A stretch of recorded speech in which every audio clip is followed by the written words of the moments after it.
Bonjour et bienvenue. C'est la rentrée et c'est aussi la rentrée pour les différents ateliers que je fais, pour la sophrologie, la méditation, les ateliers pour les enfants tout seuls, les ados tout seuls et les adultes tout seuls. Alors, pour ceux qui me connaissent et ceux qui ne me connaissent pas, si vous êtes sur ma chaîne ou sur ma page Facebook, j'imagine que vous me suivez un petit peu. Je me présente très rapidement. Donc, je suis Sabrina Lecar, je suis sophrothérapeute au centre de soins d'Église d'Œuf de Verre en Dordogne. Et donc, j'accompagne les adultes, les enfants, les adolescents, le personnel éducatif euh, dans tout ce qui est régulation émotionnelle, médiation des conflits, connaissance de soi, confiance en soi, par le biais de la sophrologie, du yoga et de la méditation. Et plus récemment, donc en accompagnement individuel par le biais de la communication non violente. Voilà, je vous parlerai de tout ça de façon plus précise pour ceux qui le souhaitent. Vous pouvez me contacter avec plaisir. Donc aujourd'hui, j'ai décidé de vous parler de la méditation.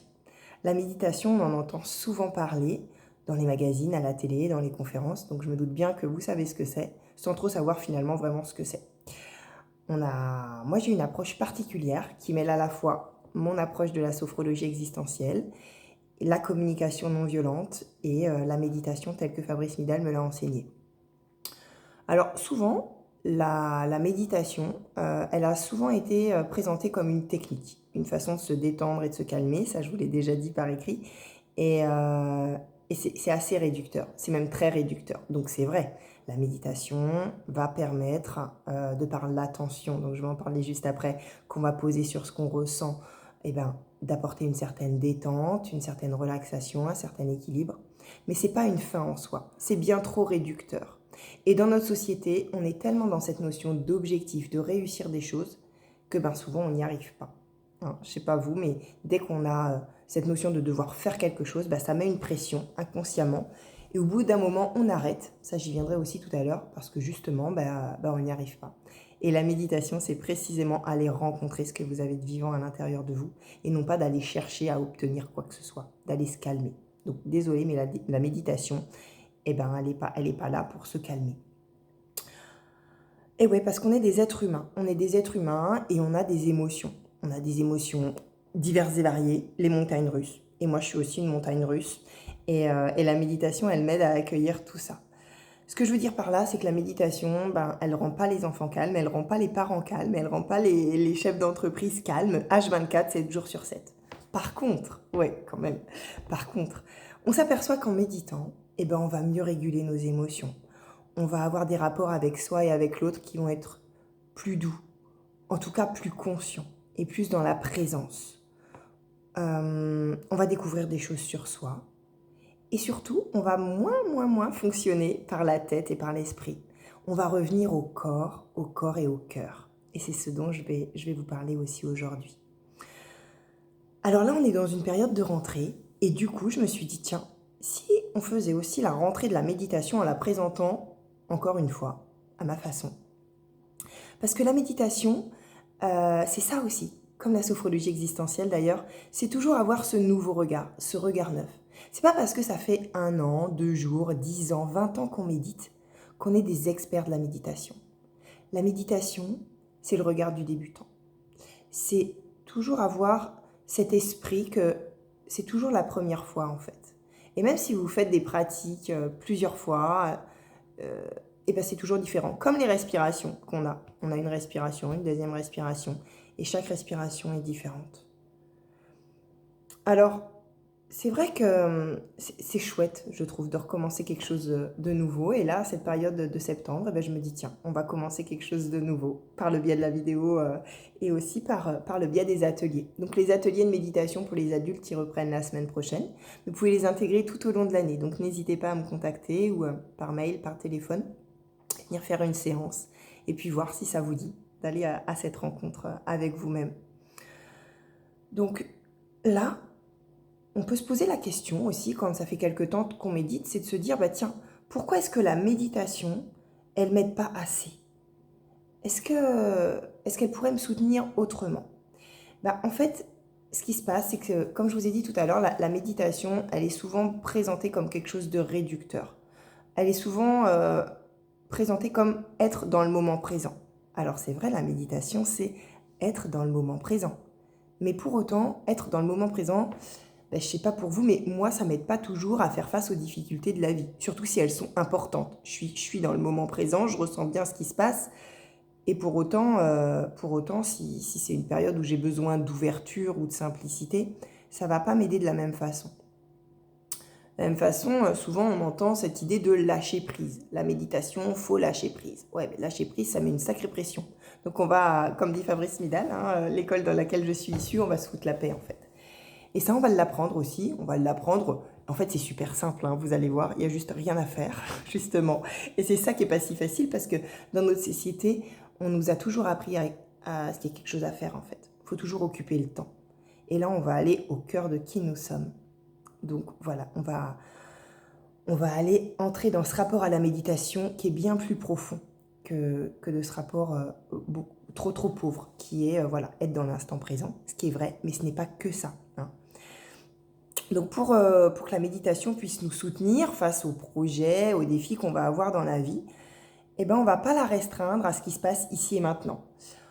On va continuer à apprendre. Alors moi, quand j'étais petite, je me rappelle que je me disais que je voudrais faire un métier, quelque chose dans la vie où j'apprendrai toujours en fait.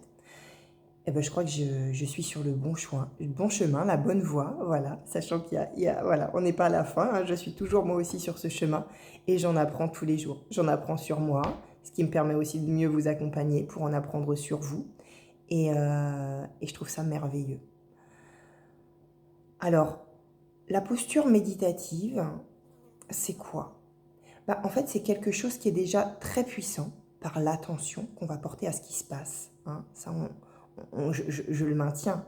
L'attention, la puissance de l'attention, attention à ce qui se passe à l'intérieur de nous, notre corps, nos émotions, nos pensées, nos sensations corporelles et tout ce qui nous traverse.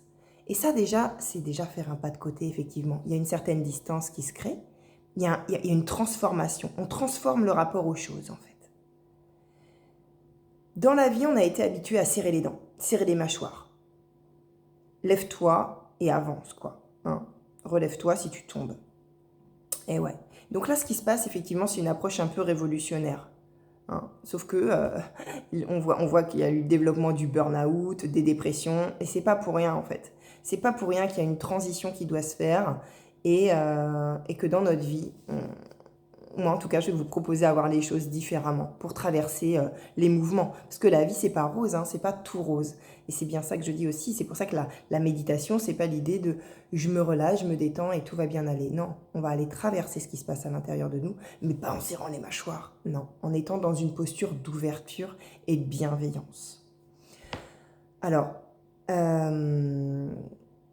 rencontrer les choses en profondeur, rencontrer notre mécontentement parfois, rencontrer nos blocages. C'est ce que je vais vous apprendre à faire. En tout cas, je vais rien vous apprendre du tout.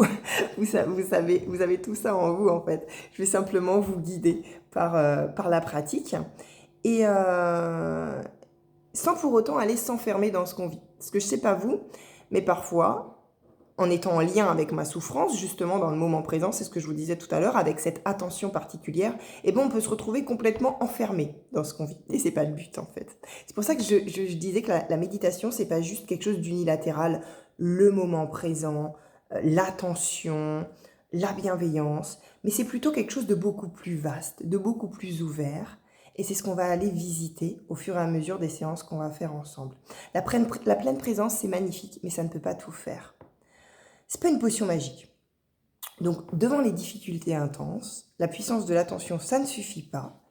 Et mon approche, donc, elle consiste à joindre à la fois l'approche de la communication non violente, où on va aller explorer ce qui se passe, au cœur même de ce qu'on a de plus vivant à l'intérieur de nous. Et ce qu'on a de plus vivant à l'intérieur de nous, ce sont nos besoins. Et souvent, on remarque que ce soit dans les conflits, dans les relations parents-enfants, dans les relations de couple, dans les relations au travail, entre collègues, entre intergénérationnels.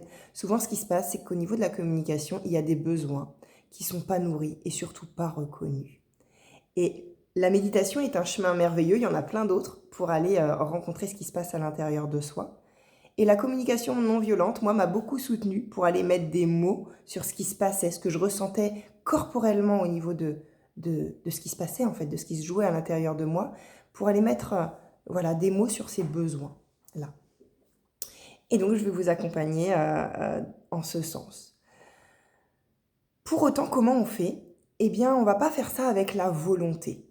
La volonté, en fait, on n'a jamais rien réussi par la volonté. Oui, ça peut être un moteur, mais sur le long terme, c'est épuisant, ça fatigue. On a des pensées, on ne se dit pas, tiens, je veux une pensée. Non, bah, les pensées, elles viennent et elles viennent, et c'est pas par notre volonté qu'elles viennent.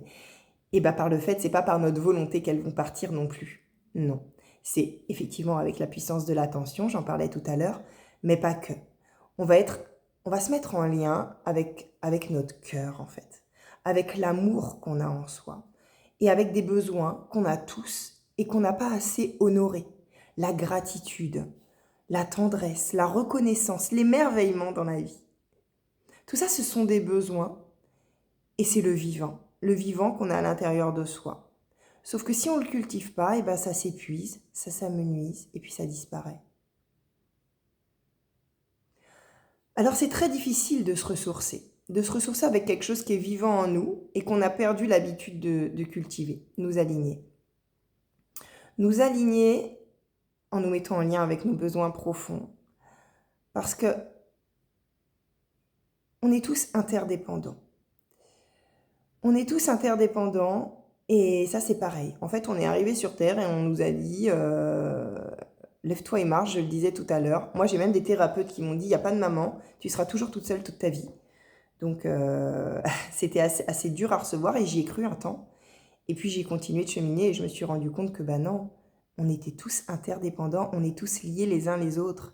Et oui, et que ce soit dans le milieu de la méditation ou même dans celui de la communication non violente, Marshall Rosenberg, en étant l'initiateur, il a tous dit que l'homme était bon par nature et qu'on a tous ce besoin. Regardez les enfants, les bébés, ils ont tous cet élan de vouloir contribuer. Parce qu'on est on est tous dans ce monde, on fait tous partie de ce monde. Alors, l'idée, c'est d'aller cultiver ça, d'aller retrouver ce qui nous met tous en lien les uns les autres et non pas ce qui nous sépare, en fait. Et c'est ce qui va faire que peut-être il y aura davantage de joie dans nos relations, dans nos vies. En allant rencontrer cela par le biais de la méditation, en allant y mettre des mots notamment au niveau de nos ressentis corporels, de nos besoins, et en allant les rencontrer avec beaucoup d'authenticité, sans dire ça c'est bien, ça c'est mal. Non, on ressent des émotions désagréables et des émotions agréables. Il n'y a pas d'émotions négatives, pas d'émotions positives. On va juste cultiver l'ouverture du cœur. L'ouverture du cœur, ça va nous permettre d'avoir un rapport au monde qui va être différent peut-être de celui dans lequel on a grandi et continuer d'avancer dans l'entreprise, dans la société, peut-être même dans l'éducation avec nos enfants, parce qu'on ne savait pas, parce qu'on ne sait pas. Mais aujourd'hui, on sait.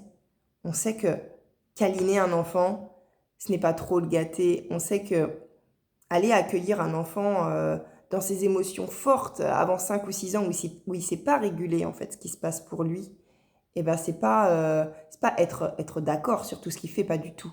Mais c'est lui apporter justement notre soutien, notre présence, notre cadre. Et pour ça, il faut que nous-mêmes, on soit disponibles émotionnellement. Donc, il nous faut des espaces en tant qu'adultes, qu'on soit parent ou pas d'ailleurs. Hein. C'est pareil dans le domaine de l'entreprise. En tant que chef d'entreprise, pour aller accueillir ce qui se passe chez son collègue, son salarié, même si je me doute bien que c'est un cadre assez différent. Hein. Je travaillais dans le domaine bancaire, donc je sais ce que c'est. Y a quand même une posture qui va être plus ouverte à partir du moment où on est aligné avec soi.